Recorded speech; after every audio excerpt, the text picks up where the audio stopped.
দারুণ অপরচুনিটি আছে। আসসালামু আলাইকুম, আমি Ibrahim Hossain Prince from Guangzhou, China. আমাদের সাথে আছেন রাসেল ভাই, আপনার এর আগের ভিডিওতে দেখেছেন। রাসেল ভাইয়ের কাছে জানতে চাইবো ভাই, আচ্ছা আপনি তো আমাদের সাথে আমেরিকাতে বসেই বিজনেস করতে পারছিলেন খুব ভালোভাবে, but why you came to China? Basically কেন আসলেন আপনি চায়নাতে? সত্যি কথা বলতে আমি অনেস্টলি স্পিকিং আমি ভাবছি যে আমার তো আসলে ইব্রাহিম ভাইয়ের দরকার নাই। আমি তো চায়না যাই দেখি।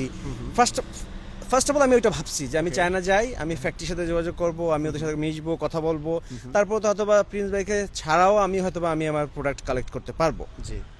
বাট আমার এই ট্যুর শেষ হয়ে আসছে, এই কয়েকদিন আমি যা ঘুরছি, ফ্যাক্টরি বলেন, শপিং মল বলেন, ম্যানুফ্যাকচারিং কোম্পানি বলেন, যাই বলেন, সব জায়গায় এটা সম্ভব না। কেন সম্ভব না মনে হচ্ছে আপনার কাছে? মানে কোনোভাবেই সম্ভব না, কেননা আমি কারোর সাথে কথা বলতে পারতেছি না, বা আমি হাজারো অপশন, আমি কাকে নিব অ্যাকচুয়ালি। তো সুতরাং এখানে যে সব কিছু জানে এবং কে অথেন্টিক হইতে পারে, কার কোন ফ্যাক্টরি থেকে অথেন্টিক প্রোডাক্ট আমি পাইতে পারি, এই জন্য আপনাদের প্রিন্স ভাই বা আপনাদের মতো যারা এখানে আছেন এদের দরকার হবে।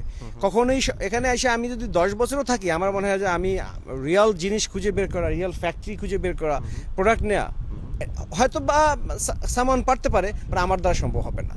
আমার আপনার মতো লোক লাগবে এখানে আমার অরিজিনাল প্রোডাক্ট বা অথেন্টিক কোম্পানি থেকে নিতে হলে। এটা আমার মনে হয়েছে। I could be wrong, but এটাই সত্য আমার কাছে মনে হয়। বাট কেউ যদি এটা মানে ডিফার করতে চায়, they can come and look at it. আমি আপনাদেরকে আরেকটা জিনিস জানিয়ে রাখতে চাই। রাসেল ভাই আমাদের সাথে প্রায় 2 বছর পরে দেখা করছেন। এই 2 বছর উনি আমাদের সাথে লেনদেন করেছেন। তার প্রথম ডিলই ছিল মনে হয় 10 লাখ টাকার উপরে।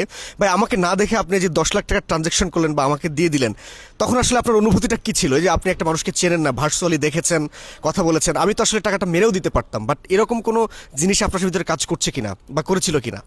Not at all. বিজনেস মানে বিশ্বাস করা, এটা আমি জিরো থেকে শুরু করছি। আমার কিছুই ছিল না আমি যখন আমেরিকাতে যাই। আমার মনে আছে আমার ফার্স্ট স্যালারি ছিল $1,300। হ্যাঁ, তো যখন আমি এই শুরু করি, প্রথমে আমি একটা শেয়ার কিনি, সেইভাবে যাই হোক, এটা long history in a short. আমি বিজনেস শুরু করি। বিজনেস করতে হইলে আমাকে বিশ্বাস করতে হবে, আমাকে ওয়ার্ড রাখতে হবে।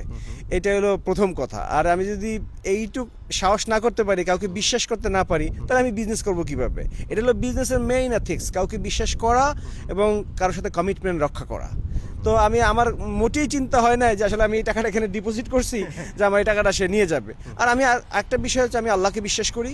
হ্যাঁ, কেউ যদি আমাকে মেরে খায়, খেতে পারে, আল্লাহ চাইলে আমার এর থেকে অনেক বেশি দিতে পারে। সো আমি কেউকে 2 টাকা দিলে জিরো কনসার্ন আমি কখনোই এটা অন্য লোক ডিফারেন্ট হইতে পারে, বাট আমার জিরো। আমি কখনোই চিন্তা করি না যে আমি একে 10 টাকা দিছি, এ মেরে খেয়ে ফেলবে। হ্যাঁ, আর মেরে খেয়ে ফেললে আমি ওইভাবে চিন্তা করি যে আমি আল্লাহ চাইলে ও আমাকে 10 টাকা খাইছে, আমি 100 টাকা দিতে পারে। হ্যাঁ, থ্যাংক ইউ। ফাইনালি আপনি আমাদের বাংলাদেশের ঢাকা অফিসে গিয়েছেন, আমাদের বাংলাদেশের টিমের সাথে বসছেন, কথা বলেছেন, চায়নাতে এসেছেন। ওভারঅল আমাদের টিমটা আসলে আপনার কেমন মনে হয়েছে? কেমন আমি জানি না, আপনি কি বলবো। আমি সবাইকে চিনি না, যে কিছু মানুষকে আমি চিনি, যাদের সাথে আমার কথা হয়েছে। সজীব করে একটা লোক আছে, আমি জানি না সে আপনার কি হয় বা কোন পোস্টে আছে। such amazing people, I mean guy, আমি কি বলবো যে এত ফ্রেন্ডলি সে, মানে আমার কাছে কোনো ওয়ার্ড নাই তাকে অ্যাকচুয়ালি ডিফাইন করার মতো। হ্যাঁ, তার কোনো ডেফিনেশন দেওয়ার মতো। আপনার ইভেন দো আরও যারা একটা মেয়ে দেখলাম সেখানে, দে আর অল গুড পিপল। হ্যাঁ, আমি নামাজ পড়তে চাইলাম, মুহূর্তের মধ্যে আমাকে একটা স্পেস দিল। হ্যাঁ, আমার জানামাজ এনে দিল। আমি জাস্ট একটা ছোটো উদাহরণ দিলাম আর কি। But you have good team group. আলহামদুলিল্লাহ। রাসেল ভাই, আপনাকে অসংখ্য ধন্যবাদ আমাদের সাথে থাকার জন্য। আপনাদেরকেও ধন্যবাদ। দোয়া রাখবেন রাসেল ভাইয়ের জন্য, দোয়া রাখবেন আমাদের জন্য। দেখা হচ্ছে। আসসালামু আলাইকুম।